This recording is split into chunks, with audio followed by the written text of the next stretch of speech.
В Абхазии продолжается рост заболеваемости коронавирусной инфекцией. За прошлые сутки в стране выявлено 235 подтвержденных случаев. Это своего рода антирекорд заболеваемости. Растет и количество пациентов, обращающихся в поликлиники и больницы. Только в столице новых случаев заболевания 219, 24 из них – дети. Сентябрь у нас был очень насыщенный месяц.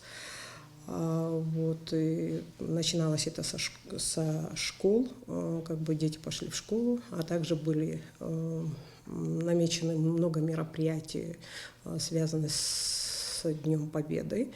Помимо этого у нас еще были митинги разные, также свадьбы, это не отменялось никогда, и, само собой, там похороны и все остальное. Мы все расслабились, перестали соблюдать какие-либо меры безопасности. Социальная дистанция и ношение масок практически забыты.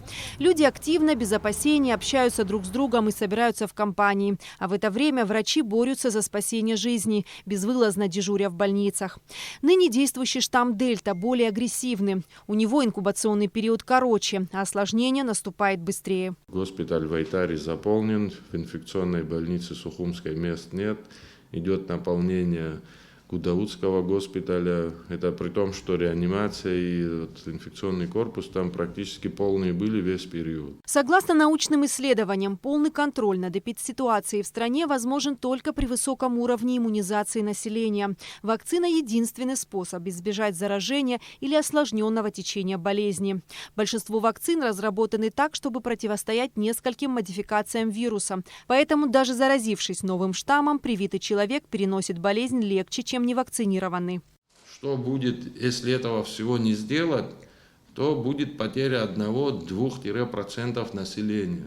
Уже ни у кого не возникает сомнений в том, что коронавирусная инфекция очень опасна и может коснуться каждого. Многие понимают необходимость вакцинации для защиты своего здоровья и здоровья своих близких. Вторую я вакцину сделал 16 числа июня. Вы сами пришли к этому, да? Ну, конечно, да. Я посоветовался, у меня много хронических заболеваний. Я посоветовался с врачами своими, они сказали, сделай. Я сам, конечно, хотел тоже. И сделал. Ваши родные, близкие сделали? Да, они в Москве. Кто переболел, кто сделал, кто вот так все. Вакцинировались, когда, получается, в июне, в июле. В июле в конце у нас была вторая вакцина, а в сентябре мы заболели. Перенесли как? Перенесли легко, по типу ОРЗ, ОРВИ, вот так вот. На пару недель дома повалялись, в принципе, неделю так пострадали немного, к тому же можно было выходить, но 2 недели на больничном продержали и все. То есть в больницу не попали? Нет. Я думаю, да, скорее, чем нет. Но я не уверен в своем ответе, потому что этот вопрос не изучен полностью. Но если это как-то обережет ваших близких и родных, то думаю, да. Вы сами будете делать или еще думаете? Мама настояла, так сказать.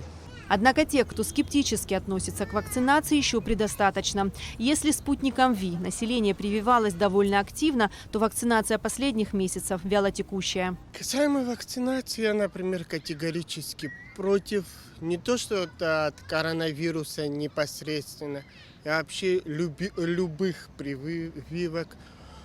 Не знаем, из чего вообще это все делается, наоборот, какую заразу, как говорится, прививают нам. На мой взгляд, самый лучший вариант, самый лучший выход из всего – это природный иммунитет должен развиваться в любом случае в организме. Я перенес легко, думаю, что вакцина пока не настолько разработана, что она может прям помочь сильно. Есть какие-то побочные эффекты, и я против. А когда ваши антитела закончатся, тоже не будете, да? Пока нет. Не готовы? Не готов пока. Чтобы не довести эпидситуацию до критической, медики вновь и вновь обращаются к населению страны с призывом защитить себя и окружающих. Ведь если достаточное количество людей обладают иммунитетом к инфекционному заболеванию, распространение болезни можно приостановить. И это обеспечивает защиту для всех. Если мы не провакцинируемся, то у нас очень много будет летальных исходов. Потому что люди, в основном у нас, вы знаете, да, в Абхазии с хроническими заболеваниями, их вытаскивать из этого всего очень будет трудно. Мы сейчас принуждать насильно никого как бы не будем, потому что, вы знаете, да, у нас менталитет другой, люди по-другому это все понимают. Но есть такие моменты в госучреждениях, ну, это мое мнение, не пускать людей, пока не провакцинируются. Это мое мнение.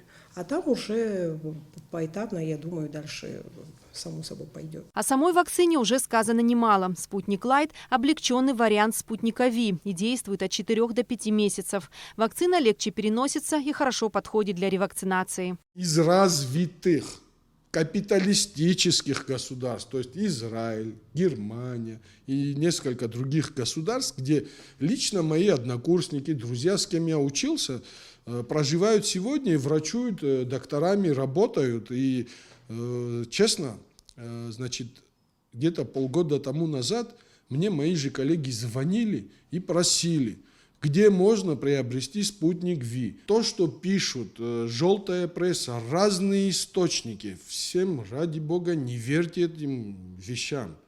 Официальные источники, то, что предлагают, то, что делается, это все четко правда. В свое время именно вакцинация помогла человечеству побороть многие заболевания и справиться с бушующими эпидемиями. В поисках защиты от заболеваний люди испробовали многое. От заклинаний, заговоров до дезинфекционных и карантинных мер. Однако только с появлением вакцин началась новая эра борьбы с инфекциями. Мне за 40 лет я в Советском Союзе родился и вырос до зрелого возраста. Никто нас не спрашивал, когда и как вакцинироваться.